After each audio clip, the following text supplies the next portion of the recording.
Wherever you go, whatever you do, throw a little at it. Omax, Vest and Briefs.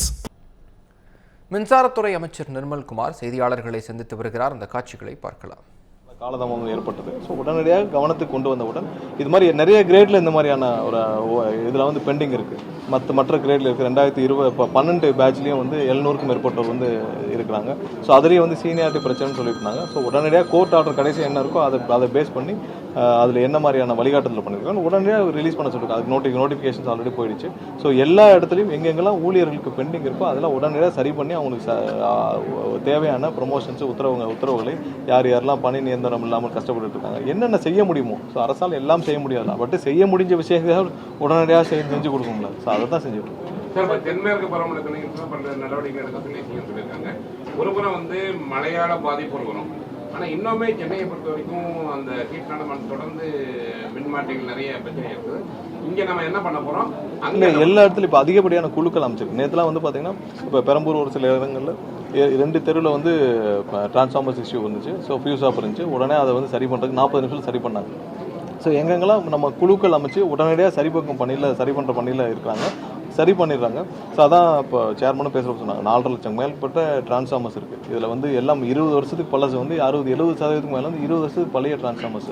So அதில் பிரச்சனைகள் வரதான் செய்யும். அதை சரி பண்ணிகிட்டே தான் வரோம். ஸோ இதெல்லாம் அதுக்கு அடுத்து இல்லாமல் நமக்கு சப்ஸ்டேஷன்ஸ் நிறைய தேவைப்படும். ஸோ அந்த சப்ஸ்டேஷன்ஸ் எல்லாம் லோடு ஹேண்டில் பண்ண முடியாமல் இருக்குது. ஸோ அதில் அதிகப்படியான லோடு வந்தாலும் அதுலேயும் நிறைய ப்ராப்ளம், நிறைய இடத்துல லோ வோல்டேஜஸ் அதனால தான் ப்ராப்ளம். ஸோ இதையும் வந்து கணக்கெடுத்து வரோம். ஸோ இதெல்லாம் லாங் டேர்ம் ப்ராஜெக்ட்ஸாக எங்கெங்கெல்லாம் பெண்டிங் இருக்கோ அதில் உடனே முடிக்க சொல்கிறோம். எங்கெங்கெல்லாம் பாதி கமிஷன் ஆகிருக்கோ அதில் உடனே முடிக்க சொல்கிறோம். ஸோ இதுக்கும் பட்ஜெட்டிங் பண்ண வேண்டியிருக்கு.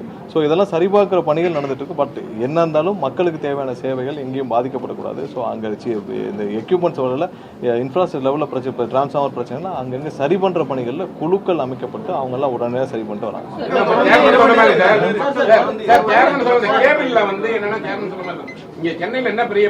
நேற்றும் அதான் நிறைய இடத்துல தோண்டப்படும் இடத்துல வெட்டிருக்காங்க. ஸோ இது வந்து கார்பரேஷன்லயும் நம்ம ஏற்கனவே சொல்லியிருக்கோம். கார்பரேஷன்ல யாராவது இந்த நிறுவனங்கள் அது தனியார் கான்ட்ராக்டர்ஸ் அவங்க ஏதாவது வேலையை எடுத்து அவங்க பண்ணியிருந்தாங்கன்னா அவங்க மீது ஃபைன் வித் கடுமையான வந்து ஃபைன்லாம் போடப்படும் சொல்லியிருக்கோம். அதையும் வந்து திரும்ப இம்ப்ளிமெண்ட் பண்ற வேலையா இருக்கும். நேற்று ஒரு சில ஆவடி ஒரு சில இடத்துல இப்பதான் எங்களுக்கு வீடியோ வந்து என்னன்னா வேண்டுமென்ற ஒரு சில நபர்கள் வந்து அந்த ஃபியூஸ் எல்லாம் பிடிங்கி திருடிட்டு போற மாதிரி. ஏன்னா ஒரு இடத்துல ரிப்பீட்டடா திரும்ப பிரச்சனை வந்துட்டே இருக்கு. என்னென்னு சிசிடிவி அனைத்தையும் ஆராய்ந்த பொழுது அவர்களும் ஒரு சில பேர் வந்து நபர்கள் வேண்டுமென்று அதை வந்து திரும்ப திருடிட்டு போறதும் அதை எடுத்து அதை ஆஃப் பண்றதும் பார்த்தோம். உடனடியாக காவல் நிலையத்தில் கம்ப்ளைண்ட் கொடுக்க சொல்லியிருக்கு. முடிஞ்ச உடனே காவல் நிலையத்தில் கம்ப்ளைண்ட் கொடுத்தப்போ நம்மளே அந்த வீடியோ வெளியிடுறோம். ஸோ நிறைய இடத்துல இந்த மாதிரி திட்டமிட்டவும் செய்யப்பட்டு வருகிறது. ஸோ அங்கங்கே வந்து இருக்கிற சிசிடிவி ஆதாரத்தின் அடிப்படையில் அதையும் கம்ப்ளைண்ட் கொடுக்கவும் சொல்லியிருக்கோம். ஸோ இங்கே ரிப்பீட்டடாக ஒரே இடத்துல ஒரே பேட்டர்னில் வருதுன்னா ஏன் இந்த மாதிரி வருது அப்படின்னு சொல்லி பார்க்குறப்ப அது ஒரு சில நபர்கள் வேண்டுமென்றே செய்தார்கள். அதையும் இப்போ சிசிடிவி ஆதாரம் வந்துருக்கு. ஸோ ரெண்டையும் பேலன்ஸ் பண்ணி போகிறோம். கண்டிப்பாக மக்களுக்கான முழு வீச்சில் மின்சார வாரியம் இயங்கிட்டு இருக்கு. என்ன செய்யணும் இல்லை, இப்போ ஒன்று கவனத்துக்கு வந்து சில மணி நேரம் இங்கே வர்றதுக்கு முன்னாடி ஒரு கம்ப்ளைண்ட் வந்தது, அதை கொடுக்க சொல்லியிருக்கோம். ஒவ்வொரு இடத்துலையும் அது இன்ஸ்ட்ரக்ஷன்ஸ் கொடுத்துருக்கோம். இல்லை இல்லை அந்தந்த ஏரியாக்களில் உடனடியாக அது சரிபார்க்கும் பணிகள் நேற்று 40 நிமிஷத்துக்குள்ள சரிபார்க்கும் பணிகள் நடந்து முடிவடைந்துச்சு.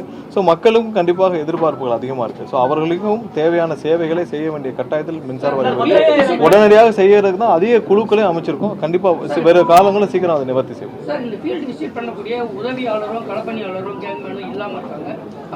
என்னன்னா இல்லை அதுக்கான இப்போ 5500 பேர் வந்து பெண்டிங்கில் இருக்குது. ஏற்கனவே அந்த கேங்மேன்ஸ் எடுத்தது இருக்குது.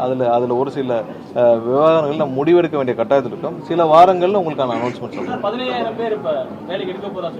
எல்லாம் அரசு பணிகள் தான், தற்காலிக பணிகள்லாம் இல்லை. தற்காலிக பணிகள் எங்கேயுமே நம்ம அனௌன்ஸ்மெண்ட் எடுக்க வேண்டிய அவசியமே கிடையாது. எல்லாம் அரசு பணிகள் தான். கேங்மேன் விஷயத்தை அந்த பெண்டிங் இருக்கிற விஷயத்தில் ஒரு சில வாரங்களில் நம்ம வந்து முதல்வரிடம் ஆலோசிச்சுட்டு அதுக்கான முடிவுகள் கண்டிப்பா இல்ல எல்லா இடத்துலயும் பாத்தீங்கன்னா முதலாவது நம்ம அதுல ஐடென்டிஃபை பண்ணது வந்து டெண்டருடைய எஸ்டிமேஷன்ஸ்ல இருக்கிற லீக்கேஜ் தான். ஒரு டெண்டர்ல நீங்க நார்மலா போனீங்கன்னா இப்ப இந்த உதாரணத்துக்கு நம்ம டிரான்ஸ்ஃபார்மர் டெண்டர் எடுக்கலாம். டிரான்ஸ்ஃபார்மர் டெண்டர்ஸ்ல 8 லட்ச ரூபாய் மதிப்புள்ள டிரான்ஸ்ஃபார்மர்ஸ் 13 லட்ச ரூபானா நீங்க எவ்வளவு பெர்சன்டேஜ் அந்த இதில் எஸ்டிமேஷன் வச்சிருக்காங்க. ஸோ ஒவ்வொரு டெண்டரும் நீங்கள் 1500 கோடி ரூபாய் மதிப்புள்ள டெண்டரில் 397 கோடி ரூபாய் ஊழல் நடந்திருக்கு, முறைகேடு நடந்திருக்கு, அரசுக்கு நஷ்டம் ஏற்பட்டிருக்குன்னு சொல்கிறோம். ஸோ இது எத்தனை பர்சன்டேஜ்? 30%, 35%. ஸோ இது மாதிரி எல்லா டெண்டர்லையும் இது மாதிரியான ஒரு பர்சன்டேஜ் ஒரு பஃபர் பர்சன்டேஜ் இருந்திருக்கு. ஸோ இந்த எஸ்டிமேஷனை நம்ம சரி பண்ணணும்னு நினைக்கிறோம். ஃபஸ்ட்டு வருஷத்துக்கு ஒரு 20,000 கோடி 30,000 கோடி டெண்டர் போச்சுன்னா அந்த விஷயத்தில் 30% 35% ஒரு பஃபர் பர்சன்டேஜ் இருக்குன்னா அந்த பர்சன்டேஜ் அந்த எஸ்டிமேஷனில் நடக்கிற தவறு தான். முதல்ல எஸ்டிமேஷன் சரி பண்ணணும். அதுக்கப்புறம் தேவையில்லாமல் நிறைய கான்ட்ராக்டர்ஸ் உள்ள இருந்தாங்க, அவங்களெல்லாம் சரி பார்க்குற பண்ணியிருக்கோம்.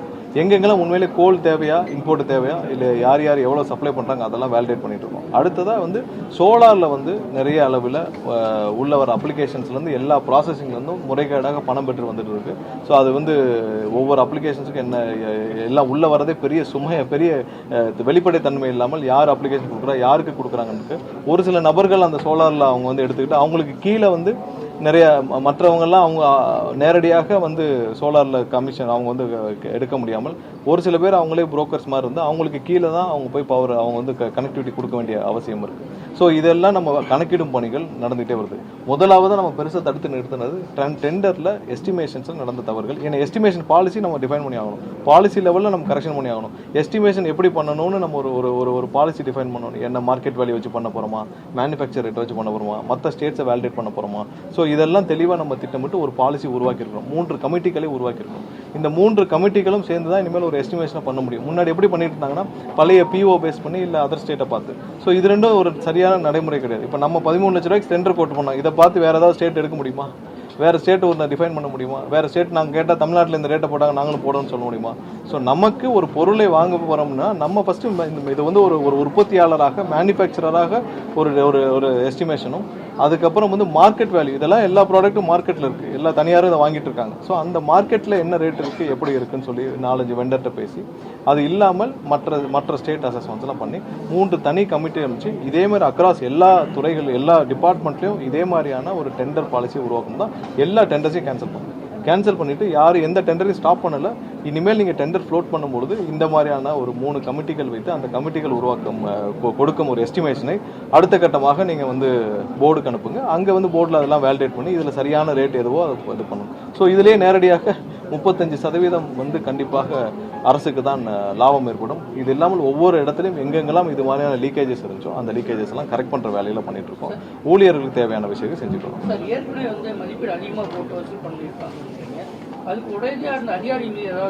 இல்லை எங்கே ஐடென்டிஃபை பண்ண இடத்துல சட்டப்பூர்வமாக இப்போ சிபிஐயில் வழக்கு தொடர்ந்துருக்கு. அங்கே சிபிஐ விசாரணை வச்சிருக்கு. யார் யார் இதுக்கு துணைன்றாங்களோ அவங்க மீது வழக்கு தொடுக்கப்படும். ஸோ எங்கெங்கெல்லாம் இது வரைக்கும் ஐடென்டிஃபை பண்ணி ஆதாரப்பூர்வம் வந்திருக்கோ அதுக்கு நடந்து முடிஞ்சு ஒரு 4 வருஷம் முன்னே ப்ரொக்யூர்மெண்ட் பண்ணியிருப்பாங்க.